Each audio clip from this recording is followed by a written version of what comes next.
David Chen stepped into the sterile corporate lobby at 6:47 a.m. His janitor's uniform still damp from the storm and exactly 13 minutes late. He didn't make it past the security desk before Mr. Vernon's voice cut through the marble silence, summoning him to the back office. What followed wasn't a conversation. It was an execution. Vernon fired him coldly, methodically, citing policy violations and unprofessional conduct, his words echoing off the glass walls while early morning executives pretended not to notice. David left through the service entrance, carrying a cardboard box and the weight of his daughter's tuition bill. He had no idea that the quiet, rain-soaked pregnant woman he'd rescued from the highway's shoulder tonight before was watching from the executive floor, her hand already reaching for her phone. And when Lisa Thornton finished that call, Vernon's comfortable career and his hidden crimes had less than 48 hours left. The night before David's firing had been one of those relentless storms that turned highways into rivers and made windshield wipers nearly useless. David had finished his shift at Thornton Tower at midnight, mopping the executive floors where people made more in a day than he made in a year. His back ached. His hands were raw from chemicals, and his mind was calculating numbers that never quite added up. Lily's private school tuition was due in 3 weeks. The partial scholarship covered 60%, but the remaining $4,000 might as well have been $40,000. He had been putting aside money for months, working double shifts when he could, but he was still $800 short. David drove his 15-year-old sedan carefully through the storm, taking a long route home to avoid the flooded underpass near Thompson Street. He was tired, bone-tired, but his mind wouldn't rest. It kept returning to the architectural sketches he kept hidden in his bedroom closet. Blueprints for sustainable housing projects, designs for community centers, elevation drawings for mixed-use buildings that could revitalize neighborhoods. He had studied architecture at community college years ago, before Lily was born, before her mother died, before everything became about survival instead of dreams. That's when he saw her. At first, David thought it was just debris on the shoulder of Highway 47. But then the lightning flashed, and he saw the figure clearly. A woman, visibly pregnant, standing beside a car with its hazard lights blinking weakly. She was soaked through, her light blue dress clinging to her, one hand on her belly and the other shielded her face from the rain. David didn't hesitate. He didn't think about being late. He didn't think about stranger danger or liability or any of the 100 reasons people drive past someone in need. He simply pulled over. The woman looked up as he approached, and David could see the fear and relief mixing on her face. Her name was Lisa, she told him, and her car had stalled. Her phone was dead. She had been trying to flag someone down for 20 minutes, but car after car had passed her by. She needed to get to St. Mary's Medical Center on the north side of the city. Her family was meeting her there for a scheduled checkup that had been moved up due to complications with her pregnancy. David told her to get in his car immediately, that they would figure everything out, but first she needed to get warm and dry. Lisa hesitated for only a moment before accepting. She climbed into his passenger seat, shivering, apologizing for getting his car wet, thanking him repeatedly. David grabbed the emergency blanket from his trunk and wrapped it around her shoulders. Then he drove. They didn't talk much during the drive. David focused on the road, navigating carefully through the storm, while Lisa sat quietly, occasionally checking her belly, clearly anxious about her baby. David told her everything would be okay, that St. Mary's was only 15 minutes away, that her family would be there soon. His voice was calm, steady, reassuring. It was the same voice he used when Lily woke up from nightmares, the voice that said the world might be chaotic, but he was here, and that meant she was safe. When they arrived at St. Mary's emergency entrance, Lisa's family was already there, waiting anxiously under the covered driveway. Her father, a distinguished-looking man in an expensive coat, rushed forward. Her mother followed, her face tight with worry. They surrounded Lisa immediately, checking on her, asking questions, barely acknowledging David at first. Then Lisa turned back to him. She thanked him again, her eyes glistening with tears that weren't just from the rain. She told him he had no idea what he had done for her, how terrified she had been, how grateful she was that he stopped when so many others hadn't. Then she did something David didn't expect. She pulled out a business card from her purse and pressed it into his hand. She told him this was her direct line, that if he ever needed anything at all, he should call. No questions asked. David tried to refuse. He told her he didn't help people for rewards, that anyone would have done the same thing. But Lisa insisted, closing his fingers around the card. She told him the world needed more people like him, people who still believed in helping strangers. Then her family ushered her inside, and David was left standing in the rain, holding a business card he didn't really look at before tucking it into his wallet. He drove home thinking about Lisa, hoping she and her baby would be okay, but mostly thinking about the $800 he still needed for Lily's tuition. He thought about picking up a weekend shift at the grocery store, maybe selling some of his old tools. By the time he pulled into his apartment complex at 2 a.m, he had forgotten about the business card entirely. David set his alarm for 5:30. He needed to be at work by 6:30 for the morning shift. He had exactly 4 hours to sleep. It wasn't enough, but it never was.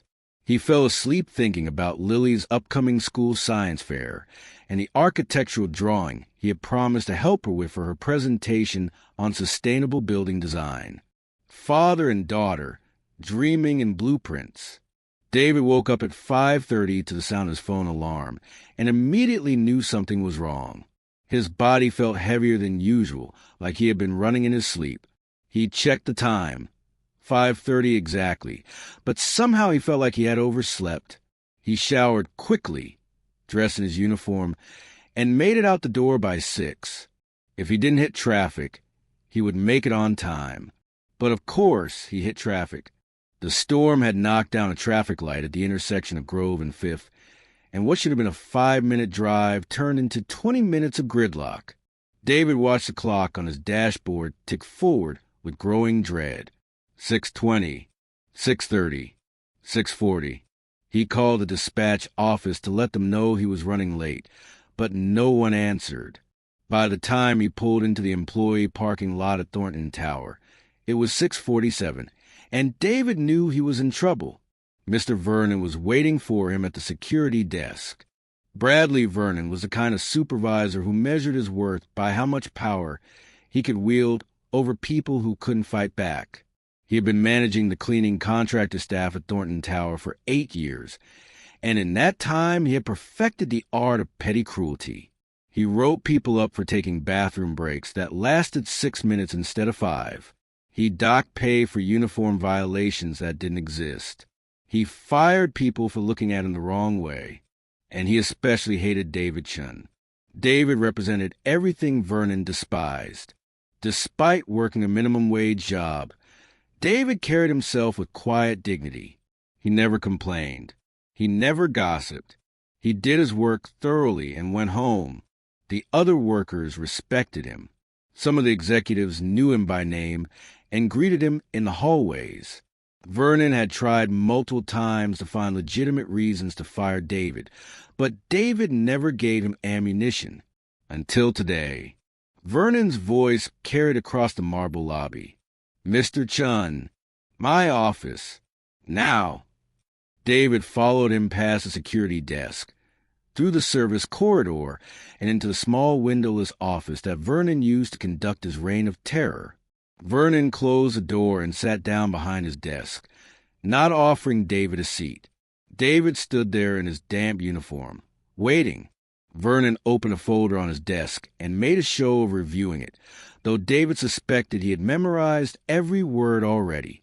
Then Vernon looked up with the expression of someone about to enjoy themselves immensely. "You're 13 minutes late," Vernon said. "That's a violation of company policy.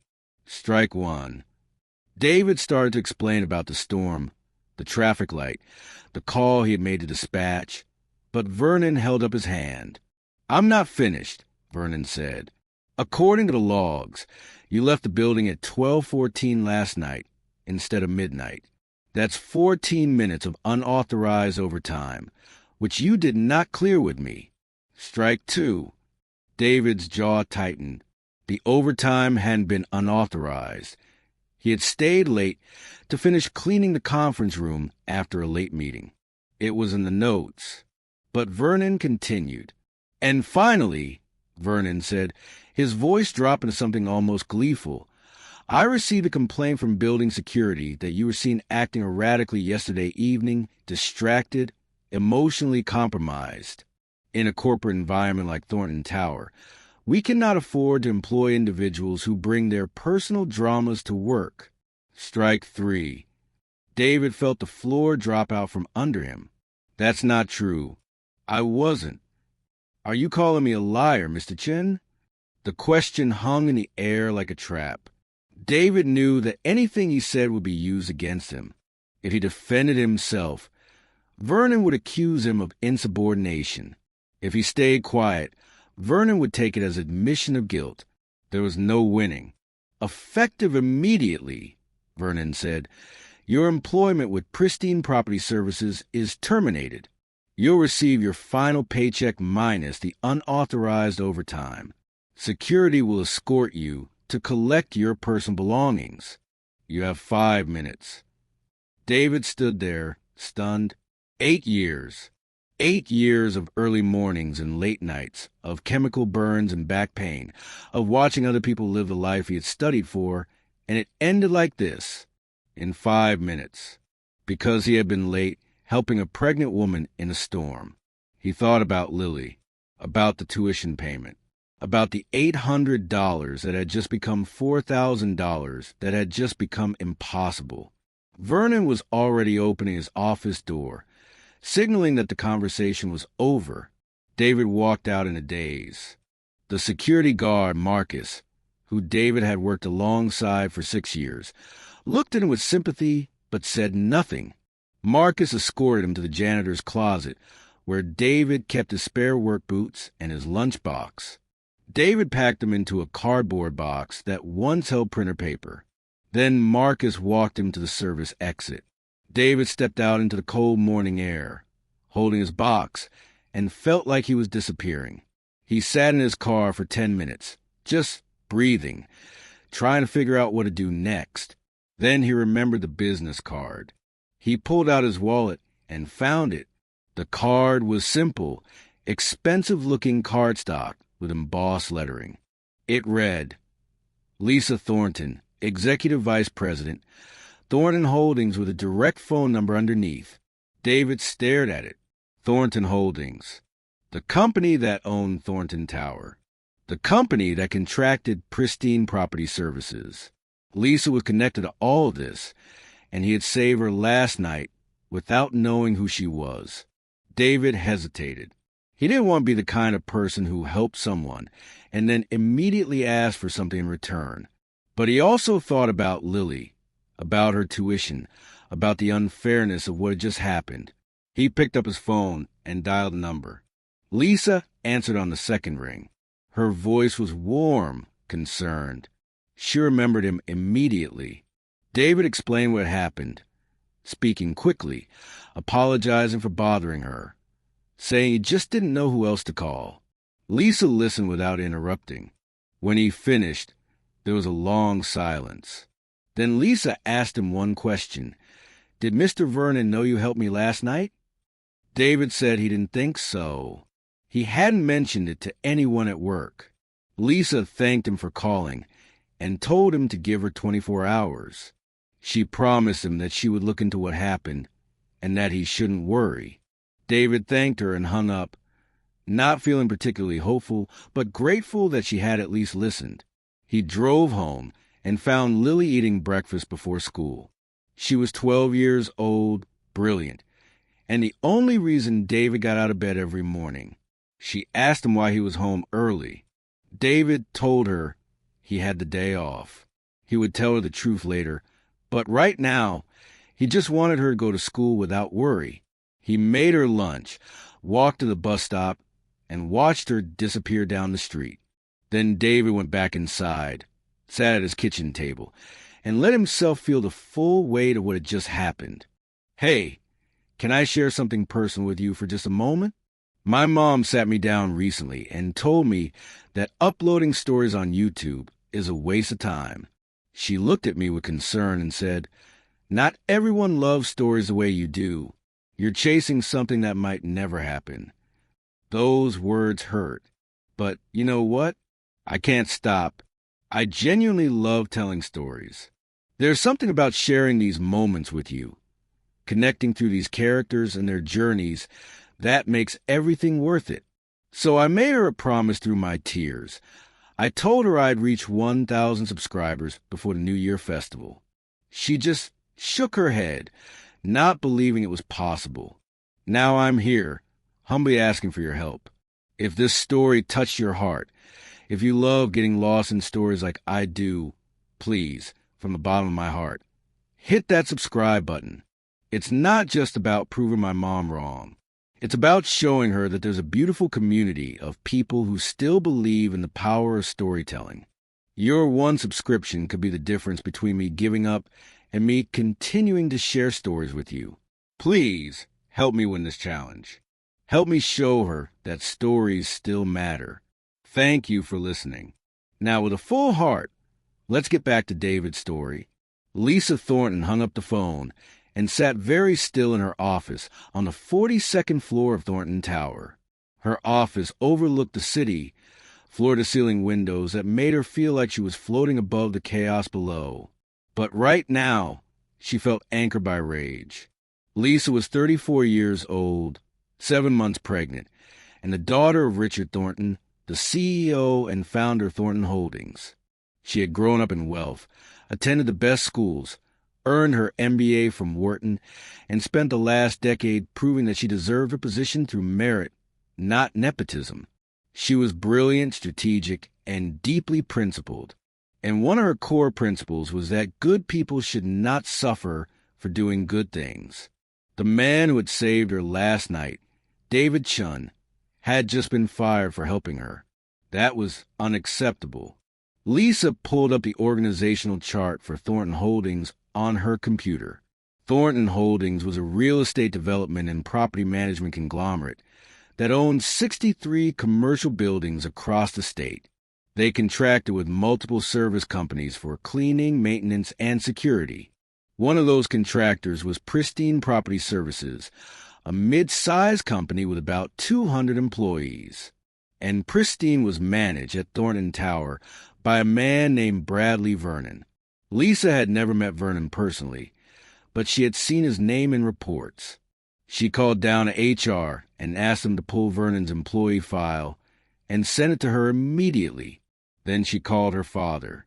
Richard Thornton was in a meeting, but when his assistant told him Lisa was calling, he stepped out. Lisa explained what had happened in precise, factual terms. She told him about the storm, about David stopping to help her, about the firing this morning. She didn't ask her father to intervene directly. She simply said she wanted to look into Pristine Property Services more closely, and she wanted his authorization to initiate a standard acquisition review.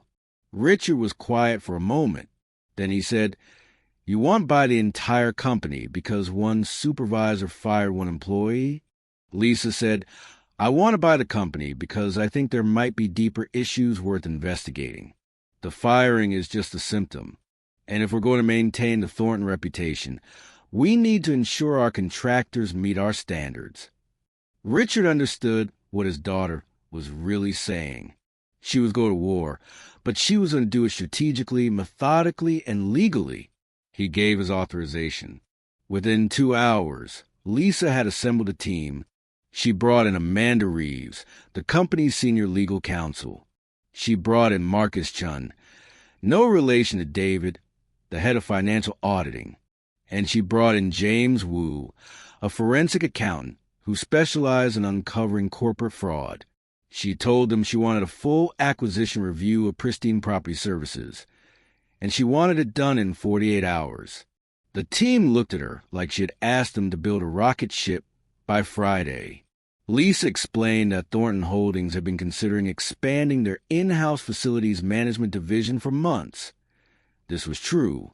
Acquiring Pristine would give them direct control over property services across their entire portfolio.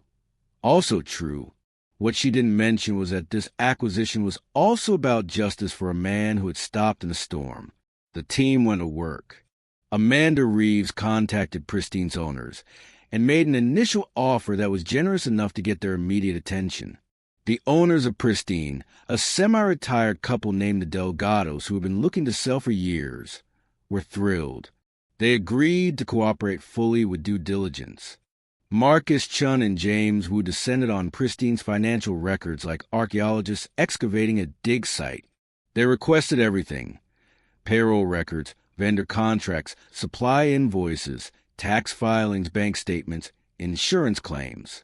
They built spreadsheets that tracked every dollar in and every dollar out for the last 5 years. And that's when they found it. At first, it was just small discrepancies.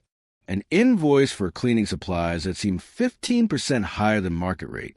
A payroll entry for an employee whose hours didn't match the security logs. James Wu flagged these items and kept digging. Then the small discrepancies led to bigger ones. Ghost employees, people on the payroll who didn't actually exist, their paychecks being deposited into accounts that trace back to shell companies. Vendor kickbacks, suppliers who were billing Pristine premium rates and then funneling a percentage back to someone inside the company. Inflated overtime claims that were being submitted and approved without proper documentation. And all of it pointed to one person, Bradley Vernon. James Wu brought his findings to Lisa 36 hours after she had initiated the review. He laid out a spreadsheet that showed conservatively over $300,000 in fraudulent transactions spanning 6 years. Vernon had been systematically stealing from both Pristine Property Services and, by extension, from Thornton Holdings. He had been clever about it, keeping each individual transaction small enough to avoid triggering automatic audits, spreading the fraud across multiple budget categories, and using his authority as site supervisor to approve his own fraudulent expenses. Lisa looked at the evidence and felt a cold satisfaction settle over her. This was no longer just about David Chun. This was about institutional corruption. Vernon hadn't just fired a good man unjustly. He had been stealing from everyone, exploiting his position, and counting on the fact that no one would ever look closely enough to catch him. She called her father again. This time, she told him they needed to involve law enforcement. The acquisition of Pristine Property Services was finalized at 9 a.m. on the third day after David's firing. The Delgados signed the papers, grateful and relieved. Thornton Holdings now owned Pristine completely, and as the new owners, they had every legal right to address personnel issues and criminal activity. At 11 a.m., 2 police detectives arrived at Thornton Tower with a warrant for Bradley Vernon's arrest. They were accompanied by Lisa, Amanda Reeves, and building security. They found Vernon in his office, reviewing schedules, completely unaware that his world was about to end. The detectives informed Vernon that he was under arrest for embezzlement, fraud, and theft. They read him his rights, while Amanda presented him with a binder containing copies of all the evidence they had uncovered. Vernon's face went white, then red, then white again.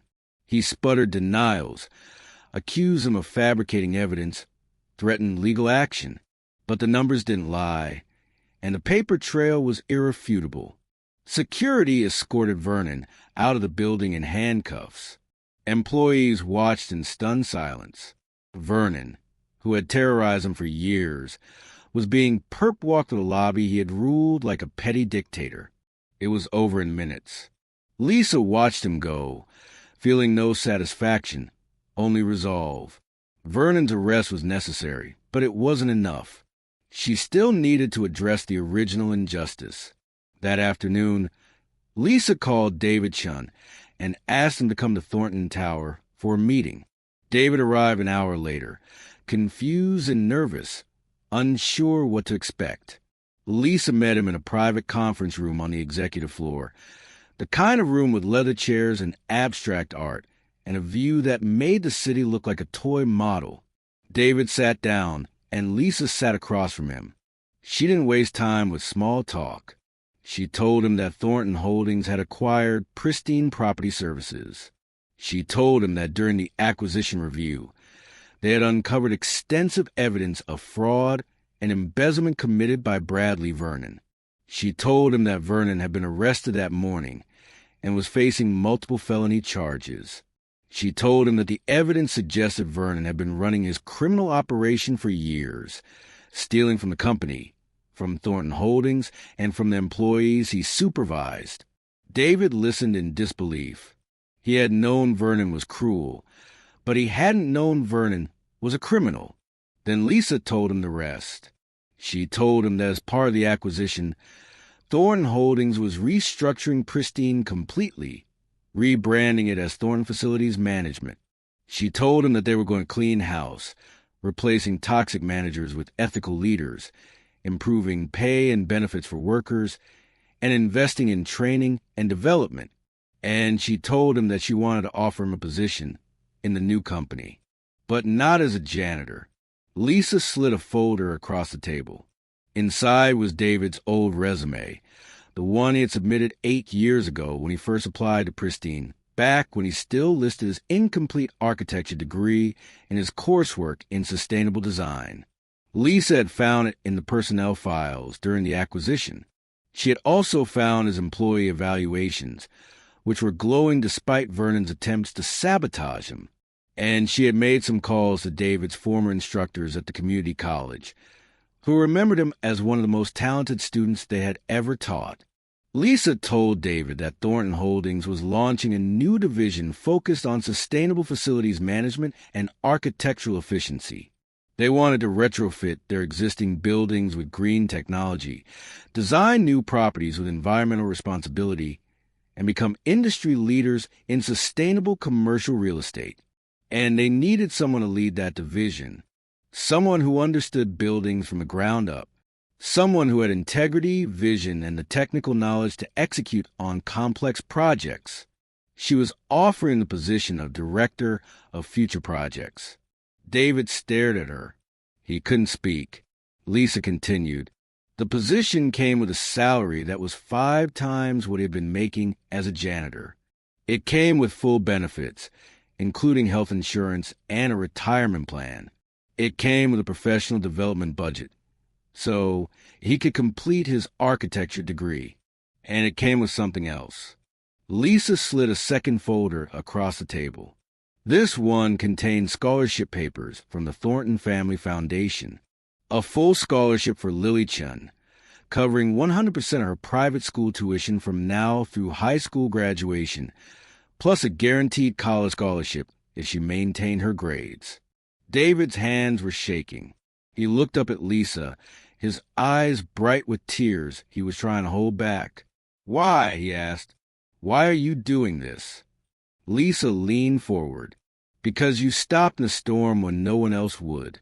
Because you helped a stranger without expecting anything in return. Because you represent the kind of integrity this company needs. And because good people shouldn't suffer for doing good things." She extended her hand. "Do we have a deal, Mr. Chun?" David took her hand. "Yes," he said. "Yes." 6 months later, David Chin stood in a hard hat and safety vest on the roof of Thornton Tower, reviewing architectural plans with a team of engineers. The roof was being retrofitted with solar panels and a rainwater collection system that would reduce the building's utility costs by 30% and its carbon footprint by even more. It was David's first major project as Director of Future Projects, and was ahead of schedule and under budget. David had spent the last 6 months learning to be an executive. He had completed 2 intensive courses in project management and green building certification. He had hired a team of architects, engineers, and sustainability consultants. He had presented to the Thornton Holdings Board of Directors 3 times, each time more confidently than the last. And he had discovered that 8 years of working as a janitor had given him insights that most architects never had. He understood buildings intimately, their systems, their inefficiencies, their potential. He knew where water pooled and why HVAC systems failed. He knew which materials lasted and which ones deteriorated. He knew buildings the way a surgeon knows anatomy.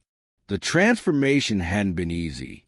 There had been moments when David felt like an imposter, sitting in meetings with people who had Ivy League degrees and decades of experience. There had been nights when he stayed up late studying, tried filling the gaps in his knowledge, wondering if he was qualified for any of this. But Lisa had been there, mentoring him, connecting him with resources, reminding him that he had earned this opportunity through years of hard work and integrity. The restructuring of Pristine into Thornton Facilities Management had been equally transformative. Amanda Reeves had led the effort to rebuild the company culture from the ground up. They had fired 3 other supervisors who had been engaging in similar, if less extensive, unethical practices. They had raised wages for all hourly workers by 20%. They had implemented a profit-sharing program and created clear pathways for advancement. And they had hired David's former co-workers into leadership positions throughout the company, promoting people who had been overlooked for years because they didn't fit Vernon's toxic culture. Marcus, the security guard who had escorted David out of the building on that terrible morning, was now the head of security operations. Yolanda, who had worked alongside David for 6 years, was now the site manager for Thornton Tower. James, who had been written up by Vernon for taking too many bathroom breaks, was now the regional supervisor for the Western District. The people who had been ground down by Vernon's cruelty were now thriving in an environment that valued them. As for Vernon himself, he had been convicted on 12 counts of fraud, embezzlement, and theft. The evidence had been overwhelming. He was sentenced to 8 years in federal prison and ordered to pay full restitution. Though most of the money he had stolen was gone, spent on a lifestyle he could never have afforded on his legitimate salary. The industry trade publications had covered the case extensively, using it as a cautionary tale about the importance of oversight and ethical leadership in corporate contracting. Vernon's name had become synonymous with corruption. David sometimes thought about Vernon, wondered if the man had any remorse or if he was just angry about getting caught. But mostly, David didn't think about him at all. Vernon was the past. David was focused on the future. Lily was thriving at her private school. She had joined the robotics team and the environmental club. She had won second place at the regional science fair with her project on sustainable urban design, a project David had helped her with, father and daughter collaborating on blueprints at the kitchen table just like old times. Except now David's expertise was being taken seriously. Lily talked about becoming an environmental engineer. She talked about colleges. She talked about building a better world. David listened to her dreams and knew that he had given her the foundation to achieve them. Lisa had become more than David's boss. She had become his friend and mentor. They met weekly to review projects and discuss strategy. She had given birth to a healthy baby girl named Emma, and she had asked David to be Emma's godfather. David had accepted, deeply honored. He sometimes thought about that night in the storm, how a single decision to stop and help had led to all of this. It felt like a fairy tale, except it was real, built on hard work and mutual respect, and a shared belief that integrity mattered.